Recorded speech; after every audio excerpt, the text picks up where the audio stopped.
चंदू, हे डॉक्टर साहेब आले पण तुला भेटायला. त्यांना सांग सध्या मी नजर कैदेत आहे म्हणून. अरे हा नक्की अभ्यासच करतोय ना? थांबा, पाहतोच मी. काय रे, अभ्यासच करतोय ना? नाही, सदा भोगतोय. याची लक्षणे काही ठीक दिसत नाही मला. बघ तरी आता काय खरा प्रकार आहे तो. थांबा, पाहतोच मी. हा पहा, आलाच तो. तुम्ही बसा बोलत, मी आलो कपडे बदली करून. काय रे? अरे बोला डॉक्टर. काय रे, कुणाच्या नजर केली आहेस तू? तीर्थरूपांच्या हो. काय म्हणालास?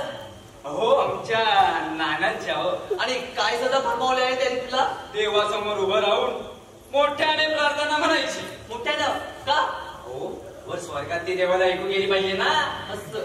आणखी आणखी काय, मान मोडेपर्यंत मुकाट्यानं अभ्यास करायचं. अरे प्रार्थना म्हणणं आणि अभ्यास करणं ही काही शिक्षा झाली होय? डॉक्टर, हो, कोणतीही गोष्ट जबरदस्तीने करायला लावली तर ते शिक्षाच ठरते ना. आता ह्या वयात कसलं शुभंकर होती. हो, हे बाकी खरं. आता हेच पहा ना, आज तू नाही आलाच अभ्यासाला आमच्याकडे, तेव्हा दवाखान्याचं काम सोडून तुझ्या समाचार येण्याची ही शिक्षा झाली आहे मला. बरं, चल निघूया आपण. कल्पना वाट पाहत असेल तुझी. कुठे? तुमच्या घरी? छे, नाही जमायचं. नानांनी बजावलंय तिथून हलू नकोस म्हणून. तुझ्या नानाची मुळीच काळजी करू नकोस तू. मी समजावेन त्यांना. छे, बापांची आज्ञा मोडणं आपल्या बापाला नाही जमायचं. हो, फार भीती वाटते हो मला त्यांची. कुणाची? विनायकरावांची? अरे वेड्या, तुझ्या नानांसारखा प्रेमळ बाप या त्रिखंडातही शोधून सापडणार नाही. तुमचं म्हणणं खरं आहे डॉक्टर. त्यांच्याच प्रेमळपणाची फार भीती वाटते मला. अरे हो, उद्या आमच्याकडे सत्यनारायण आहे, तेव्हा तीर्थप्रसादीला सर्वांनाच घेऊन या. नक्की येतो, सर्वांनाच घेऊन येतो. आणि कल्पनेच्या आईलाच तुझ्या नानाची समजूत करायला होतो तुझ्या बाबा. बरं, येतो मी आता. दवाखान्यात जायला हवंय. तुझ्या दादाला सांग मी गेलो म्हणून.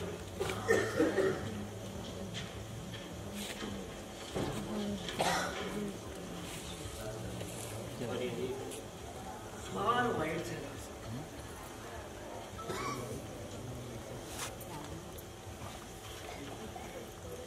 Postman, postman. Present sir. अरे चंदू, इथे कोण तुझी हजेरी घेत नाही. बाहेर बघ कोण ओरडते ते. हो, सूर्यकांत राधाहून शितेच राहतात का? हो, शितेच राहतात. त्यांच्या नावाची तार आहे.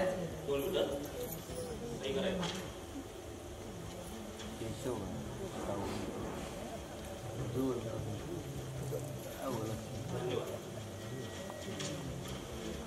ए दादा, अरे तुझ्या नावाची तार आहे.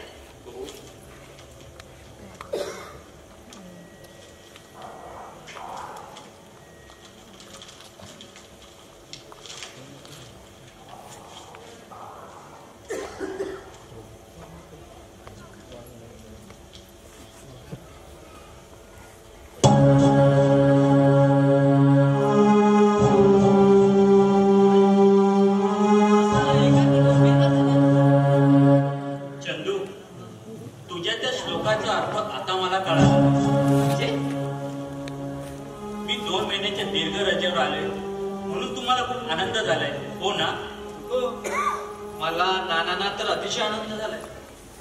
अरे पण वहिनीला झालेला आनंद काही शब्दांनी व्यक्त करता येणार नाही. तिने तर मोठमोठे भेद रचले. ते भेद आता तिला बदलावे लागणार आहे. अरे पण का? तुम्हा सर्वांच्या आनंदावर विरजन पडणार आहे आता. काहीतरी बोलू नको. ड्युटीवर ताबडतोब हजर राहण्याचा हुकूम आलाय मला.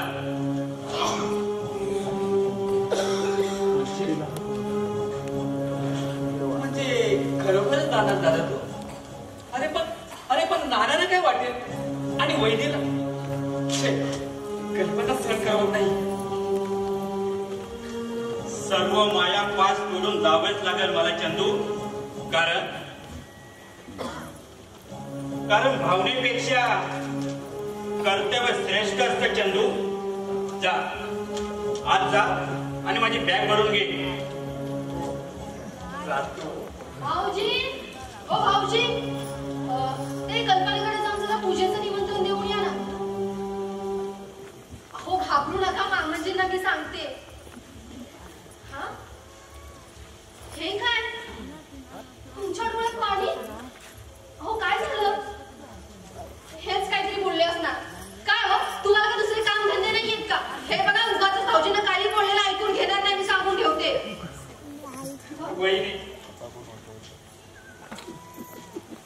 हो फार हळव्या मनाचे ते. कशाला रडवलं त्यांना? मी नाही रडवलं त्याला.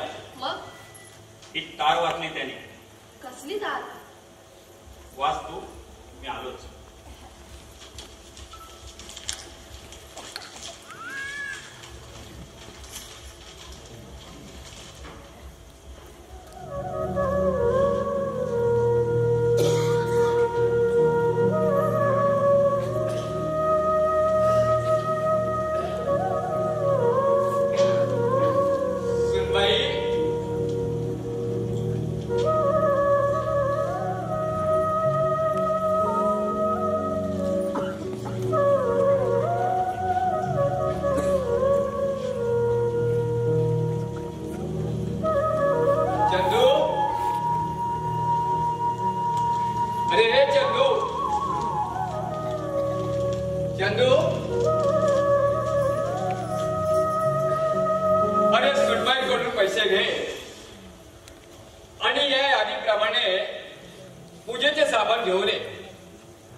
सुनबाई, अरे काय झालं ते सांगा की नाही? ड्युटीवर ताबडतोब हजर राहण्याचा हुकूम आला मला. पण एवढ्या तातडीने जायलाच पाहिजे का? आता एक क्षणभरही मला इथे थांबता येणार नाही नाना. जा, देशाची हाक आहे, तिला हो ही दिलीच पाहिजे. आशीर्वाद द्या नाना मला. जा, विजयी हो, माझा आशीर्वाद आहे.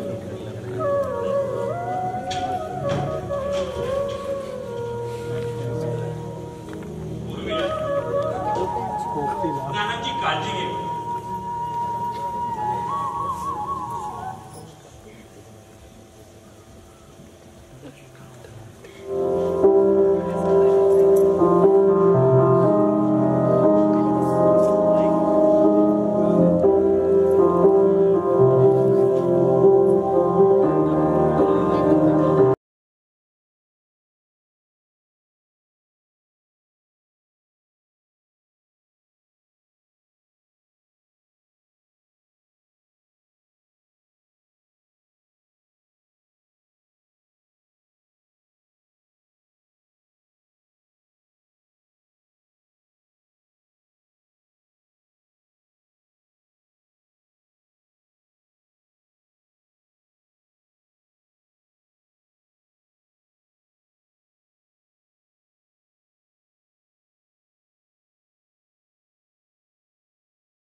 आहे का माझ्या यात नंबर?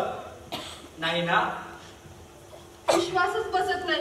सारखं सारखं विचारून मला त्रास देऊ नको. त्यापेक्षा पुन्हा एकदा बोलवर. तुम्ही खरंच नापास झालात भाऊजी. काय कटकट आहे? कुणी आरामी करू देत नाही. तुमच्या हुशारीबद्दल केवढा विश्वास होता आम्हाला, पण तुम्ही म्हणजे त्याचं काय झालं? काही बोलू नका. मला एक शब्दही ऐकायचा नाहीये. तुमचं तोंड सुद्धा पाहायचं नाहीये. ठीक आहे. वहिनी, हे वहिनी, मी बी तुमची वहिनी.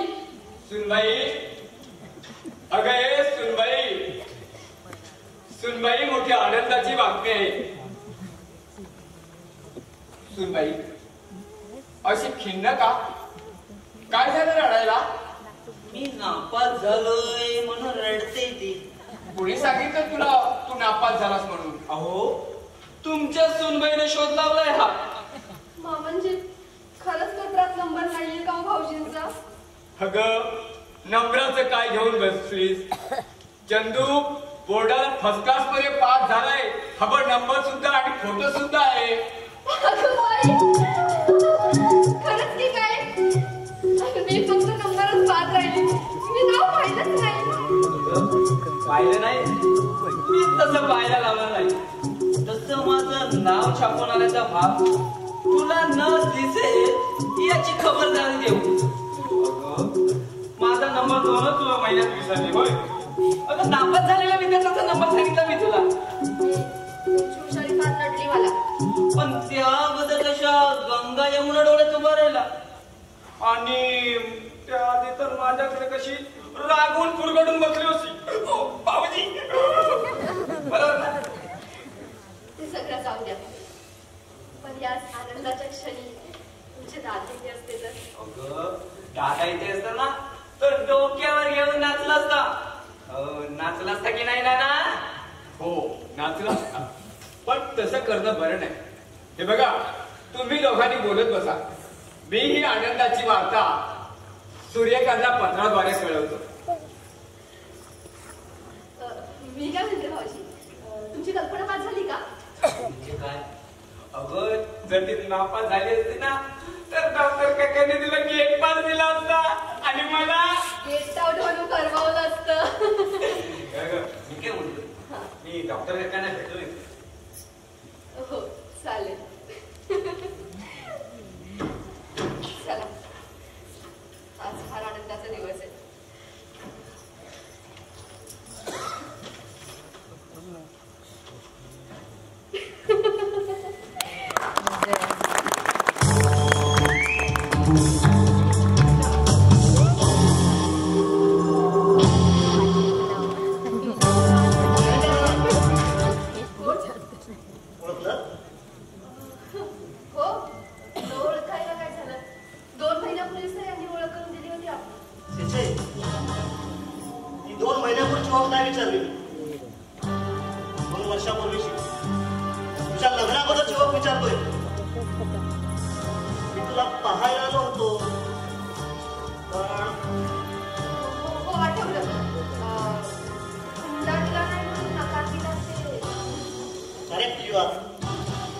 नाही म्हणजे तेव्हा थोडं चुकलंच माझं.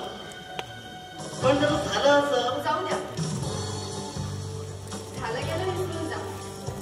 खरं तर तुमचा नकार मला उपकारकच ठरला. एवढे सोन्यासारखं सासर मिळालं. माझ्या आईची आणि सासूबाईंची अंतिम इच्छा पूर्ण झाली. अहो संसारातलं खरं सुख मला या घरात मिळालं. अजून काय? बरं तुमचं दीर कुठे दिसत नाही? काय बरं त्याचं नाव? चंदू भाऊजी. भाऊजी बाहेर गेले. मामांजी आहेत आतमध्ये. थांबा मी बोलवते. मामांजी, मामांजी, पाहुणे आले. बसायला सांग का ना? आलोच मी. हो तुम्ही बसा. मामांजी येत आहेत. मी चहाचं बघते.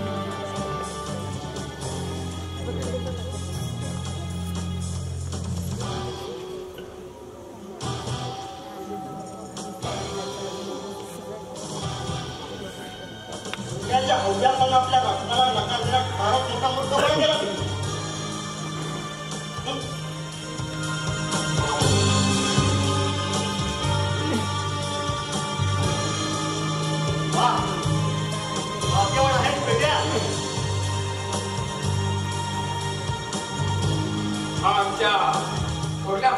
फोटो आहे सूर्यकांतचा. हो, ओळखतो मी तो. या बसा.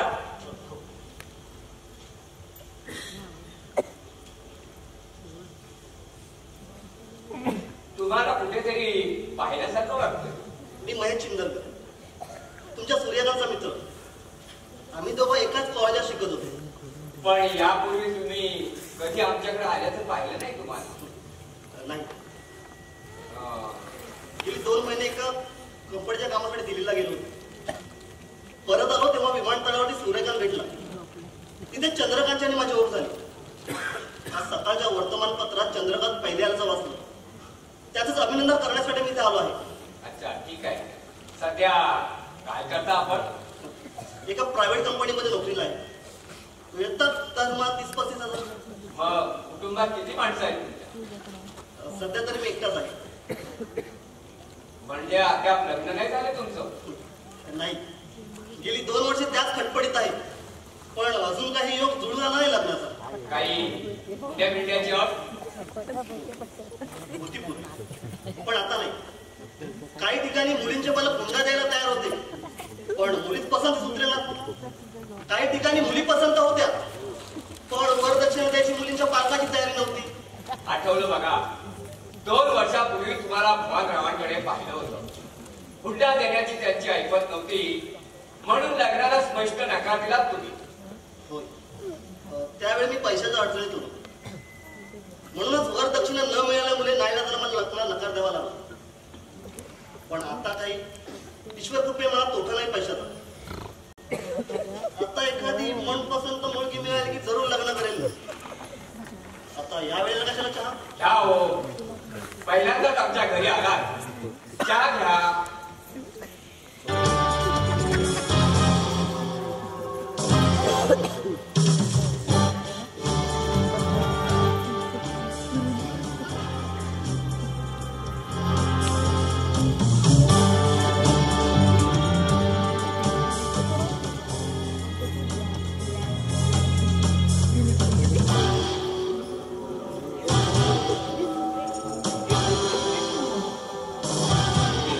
चहा बाकी झक्काच होता.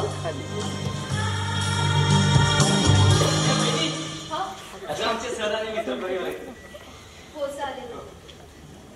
ओहो, मिस्टर चिंदरकर साहेब, नमस्ते. नमस्ते. कॉंग्रॅच्युलेशन. मला ना फार आनंद झाला की एसएससीला पहिले आनंद.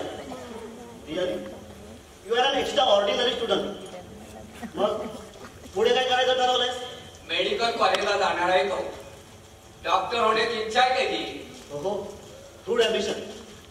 बरं, मी निघतो आता. एका महत्वाच्या कामासाठी बाहेर जायचं आहे. येऊ मी? या.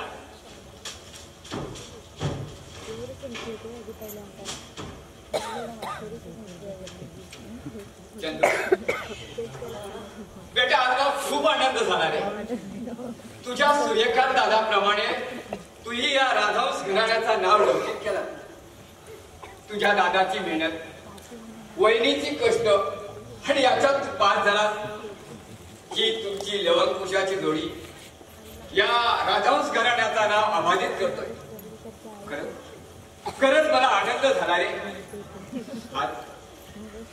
हात माझी सावित्री हवी होती. काय गोड लेखाचं कौतुक केलं असतं रे तिने. सावित्री, खरंच चंद्र, लेकरा आज मला खूप आनंद झालाय. माझा आनंद मला माझ्या गाण्यात व्यक्त करायचा आहे. जा माझी वाचनाची पेटी घेऊन ये, मला आज आनंदाने गाऊ दे. सावित्री, तुझा चंदू फर्स्ट क्लास मध्ये पास झाला. हाच समाधान झालं.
काय झाला उठायला?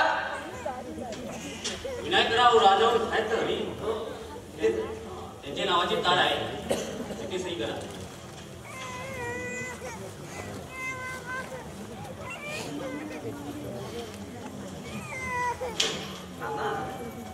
तुमच्या नावाची तार आहे. अरे माझ्या नावाची तार असली तरी ती तुझ्या अभिनंदनाची असेल ना.